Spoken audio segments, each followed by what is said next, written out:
everybody, it's your girl Jessica Marie, and I am back with another reaction video. And you know I gotta stay in my genre, and I happen to be doing one with my favorite author, Stephen King. This is, we finally understand the entire It story. Now, I haven't seen the new It. I've kind of been hesitant because I love the original. It's like my favorite scary movie. But now I'm, seeing this. I haven't seen it yet, but just reading the title kind of makes me, piques my curiosity to maybe see it. Some people I heard they liked the movie, the new one, and some was like it wasn't that good. I'm sure when I see it, I'm gonna probably still like the original one because I love Tim Curry. But it is, I might as well watch it because I watch so many scary movies. So, without further ado, let's get on into this and see what's happening. Alright. Stephen King's It is a complex story in which a lot of things happen, and at times things get a bit confusing. But don't worry about getting lost in the story. We're here to explain everything you need to understand the full story of the movies made from the classic novel. Possible spoilers ahead. 2017's It didn't get into the backstory of its ancient antagonist outside of implying that it's been around for a long time. But thankfully, King's original novel goes into much more detail. It, the shape-shifting being that often manifests itself as a creepy clown named Pennywise, has actually been around longer than mankind itself.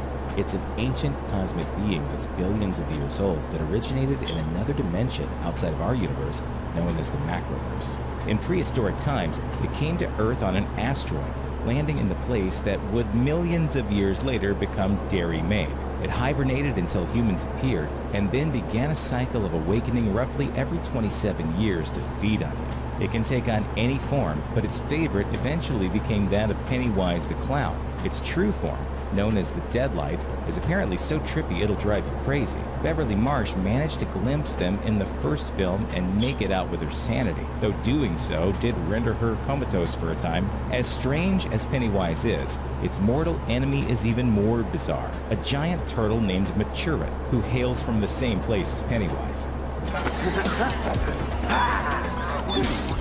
I always tell my husband Ninja Turtles is creepy as hell. The turtle is a being of creation rather than consumption, and actually vomited our universe into reality when it had a stomach ache.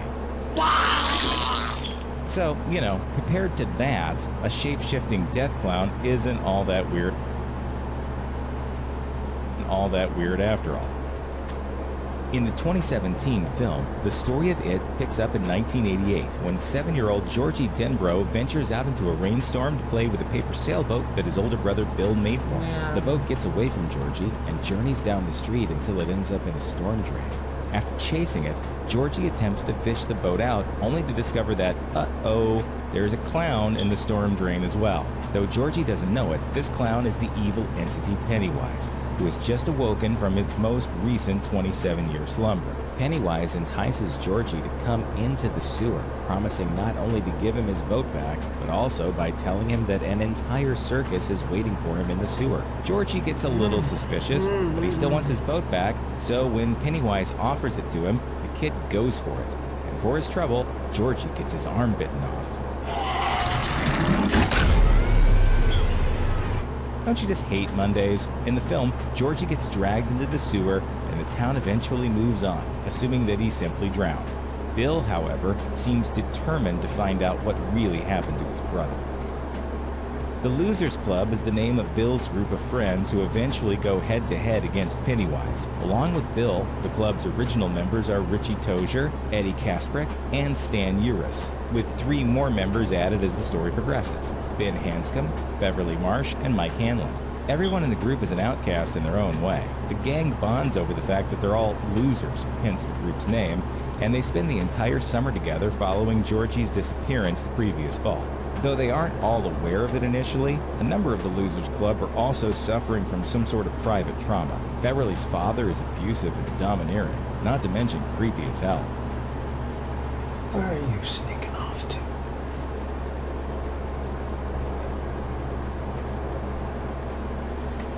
Eddie has an extremely overprotective mother who makes him believe he's constantly sick. Mike is an orphan whose parents burned alive, an event he witnessed firsthand. And Bill, of course, is still mourning the disappearance of his little brother, for which he feels guilty. A few of the losers are more than just friends, or at least they hope to be. Over the course of the first film, Ben and Bill develop feelings for Beverly. Ben is the first to develop a major crush, going so far as to write Beverly a love poem from a secret admirer. Beverly cherishes the poem and comes to believe Bill wrote it, and as a result develops feelings for him, much to Ben's chagrin, even after discovering that Ben was her mystery poet after he revives her from her deadlights-induced coma with a kiss. Beverly is unable to dismiss her feelings for Bill, and at the conclusion of the first film, Beverly and Bill kiss. In It Chapter 2, fans can definitely expect this love triangle to increase in importance. In the book, following the Losers Club's initial defeat of Pennywise, the group all go their separate ways. In the ensuing 27 years until Pennywise returns, a number of them go through major changes, but none greater than Ben. He physically transforms from an overweight kid to a wealthy and attractive man, and Beverly certainly notices when the gang reunites as adults. After exploring some residual feelings for Bill that include sleeping with him even though they're both married, Beverly determines that it's Ben for whom she really cares, and the two of them finally end up together at the novel's conclusion. In addition to Georgie, other children go missing in Derry, such as Eddie Corcoran and Betty Ripson. This leads the losers to believe that something is amiss in their town. Before becoming a loser himself, Ben begins researching the town's history and finds that violent deaths and disappearances seem to spike in the town every 27 years at a rate of 6 times the national average. And that's just grown-ups. Kids are worse. Way worse. But it's not always Pennywise who directly causes the killings. His evil influence infects the town whenever he awakes, causing violence and hate crimes to spike. In the novel, the role of town historian belongs to Mike rather than Ben.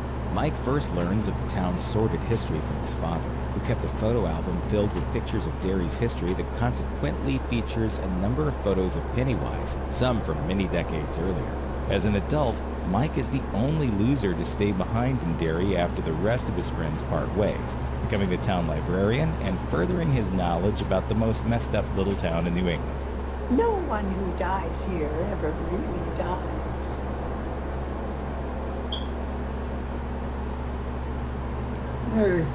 One by one, the losers draw the attention of Pennywise. It appears to each of them separately, first appearing as one of their worst fears before showing them its clown form. Bill sees Georgie in his basement. Mike sees burning bodies trying to escape a building. Eddie sees a grotesquely deformed leper. Stan sees a painting of a ghoulish flautist come to life. Beverly is sprayed by a geyser of blood from her bathroom sink. Ben is chased by a headless man in the library, and Richie sees a maggot-infested doll of his own corpse. Some of these encounters happen differently in the book, but the upshot is the same.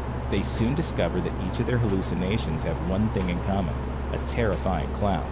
The losers quickly deduce that this clown must be behind the child slayings in Derry. Pennywise also appears to Henry Bowers, the vicious town bully who torments the losers. But instead of eating him, Pennywise uses Henry as an agent of destruction. So why go through all the trouble of turning into a bunch of creepy monsters? Well, Pennywise needs to eat humans to survive, and greatly prefers to devour children. Its reason for this is pretty simple. According to Pennywise, flesh tastes better when it's seasoned with fear, and children are easier to scare than adults. That's it. That's why Pennywise shapeshifts into whatever its victims are most afraid of, and why it usually stalks them for a time before killing them. It wants them to be as scared as possible before making them its next meal. In the book, it compares the process to salting meat. And always let it rest afterwards, so it relaxes, becoming tender and juicy. After a frightening encounter with it in the abandoned house on Neibolt Street, most of the losers lose interest in trying to fight Pennywise and just pretend like nothing ever happened. That changes when Beverly is abducted by the clown, which rallies the other losers to come to her rescue. They follow her trail to the town's sewers, then enter its domain to search for Beverly. Then they take care of that mean old clown once and for all, or so they think.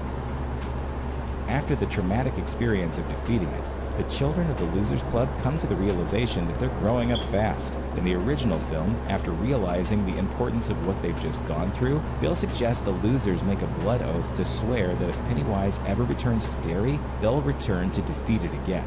He finds a piece of broken glass, cuts each of their palms, and then they all stand in a circle and hold hands. This scene essentially concludes the film. In the book, it's Stan rather than Bill who initiates the blood oath, but the sentiment remains the same. In It Chapter 2 and in the novel, all of the losers eventually move away from Derry except for Mike. 27 years pass, and all of those who left gradually forget the events of their childhood. But Mike, having remained in Derry, remembers everything. And when children start disappearing in the town once again, he calls upon each of his old friends to return to Derry and fulfill the oath they made 27 years earlier. The losers all find success in their adult lives, but despite their professional successes, some are still feeling the effects of their childhood trauma. But none are holding on to more trauma than Stan. After receiving Mike's call, Stan immediately remembers the harrowing events of his childhood. Not willing to face it again, he draws a bath and slits his wrists, writing "It" on the wall in blood as his final act. The other 6 losers reunite at a Chinese restaurant in Derry, the first time they've all been at the same place in 27 years. After learning of Stan's death, and after Pennywise makes its presence known by taking on various disgusting forms in the group's fortune cookies, they declare their intent to kill It once and for all. In the 2017 It film, Henry Bowers appears to die after Mike shoved him down a well. This posed a potential problem for the sequel because in the book, Henry goes on to play a key role as an adult. Well, fans of the book can rest easy, because Henry survived his fall. The adult version of the character has been cast for the sequel, and he can even briefly be seen in the movie's trailer. After his final confrontation with the losers as a child, Henry is committed to a mental institution for killing his father. In the book, Pennywise again uses adult Henry as a weapon against the losers. It frees Henry from his incarceration and tells him to kill the Losers Club. After sicking Henry on the losers fails to eliminate them, Pennywise hatches a new plan to kill the group. In the book, Beverly's abusive husband Tom arrives in Derry looking for his wife so he can kill her. Pennywise takes control of Tom and has him kidnap Bill's wife Audra, who has come to Derry out of concern for her husband. Tom brings her to its home in the sewers as a lure to Bill. Once there, it reveals its true form to Tom and Audra, killing Tom and rendering Audra comatose. The lure works, and Bill heads to the sewer for a final confrontation with It. But he doesn't go alone. Ben, Beverly, Eddie, and Richie all accompany him. These 5 members of the Losers Club prove to once again be too much for It, and after it battles them in the form of a giant spider, the losers kill it for good by besting it with a sort of mystical battle of wills. I believe in Santa Claus. I believe in the Easter Bunny. Eddie dies during the fight, and the rest of the losers all again go their separate ways, save for Ben and Beverly, who leave Derry together. Eventually, they all forget the saga they've been through again.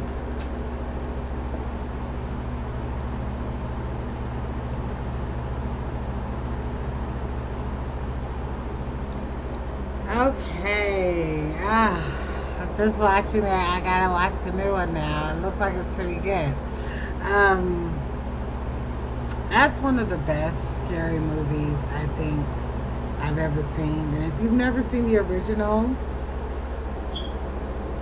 excuse me, I highly, highly, highly recommend that you see it. It's so good, especially if you're into scary stuff. You have to see it. I mean, how can you not?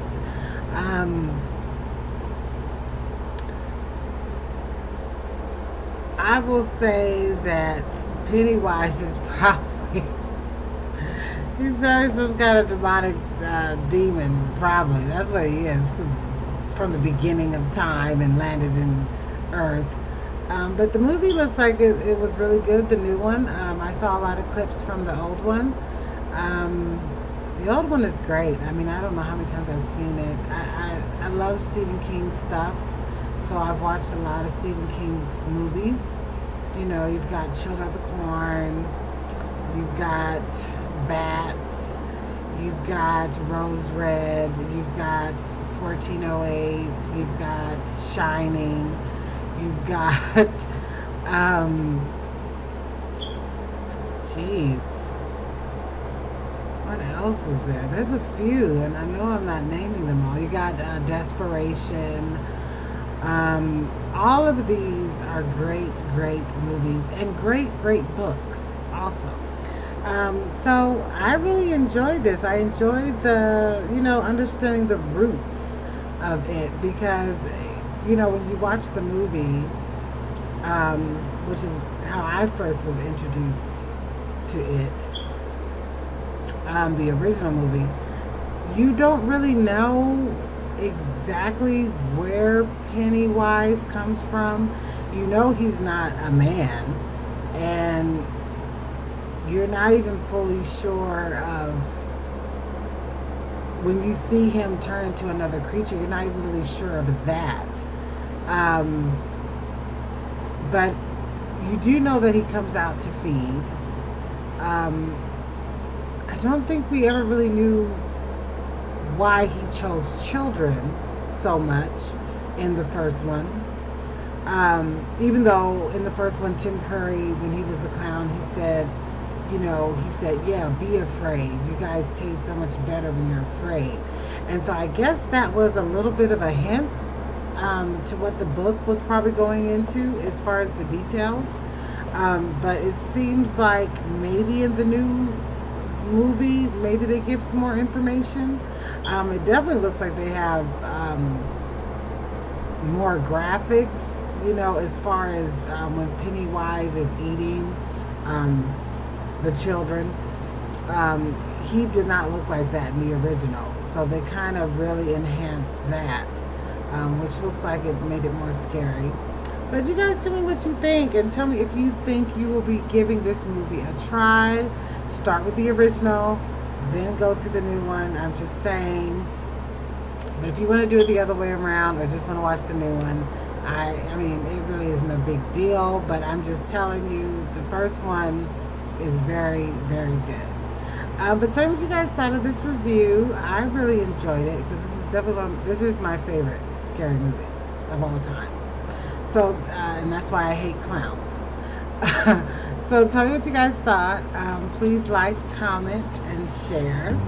And stay safe, stay blessed, and I will see you in the next video. Bye.